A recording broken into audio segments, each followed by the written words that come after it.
उन्होंने 32 गृह युद्ध लड़े, उनके 17 बेटे थे, फिर भी उन्हें सबसे ज्यादा अकेला आदमी कहा गया। ऐसा क्यों? यही तो त्रासदी है।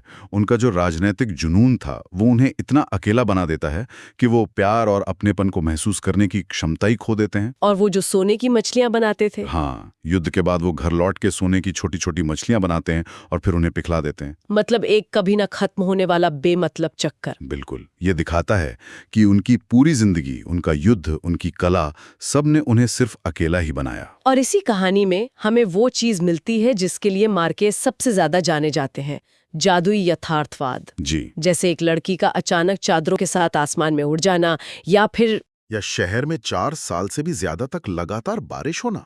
हाँ। और ध्यान देने वाली बात यह है कि इन घटनाओं पर कोई किरदार चौंकता नहीं है। अच्छा। मार्केस के लिए कोई फैंटेसी नहीं थी। ये लैटिन अमेरिका के विरोधाभासों को दिखाने का एक तरीका था। एक ऐसी जगह जहां हिंसा और आश्चर्य इतने घुले मिले हैं कि एक लड़की का आसमान में उड़ जाना केले की कंपनी द्वारा किए गए नरसंहार से ज्यादा अविश्वसनीय नहीं लगता। आपने केले की कंपनी का जिक्र किया।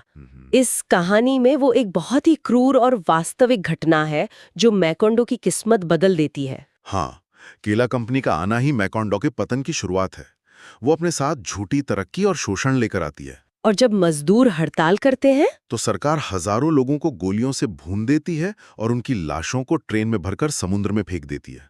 और सबसे डरावनी बात तो इसके बाद होती है, जब सरकार ऐलान कर देती है कि यहाँ कुछ भी नहीं हुआ। इतिहास को एक झटके में मिटा दिया जाता है। और यही भूलने की बीमारी बोइंदिया परिवार के अंत का कारण बनती है।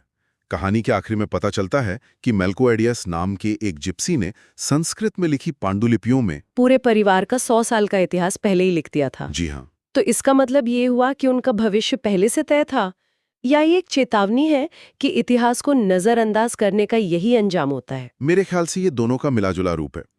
जैसे ही परिवार का आखिरी सदस्य उन पन्नों को पढ़ता है, उसे समझ आता है कि उसका परिवार एक ऐसे चक्र में फंसा था जिससे वो कभी बाहर नहीं निकल पाया, क्योंकि उन्होंने अपने अतीत से कुछ सीखा ही नहीं। बिल्कुल।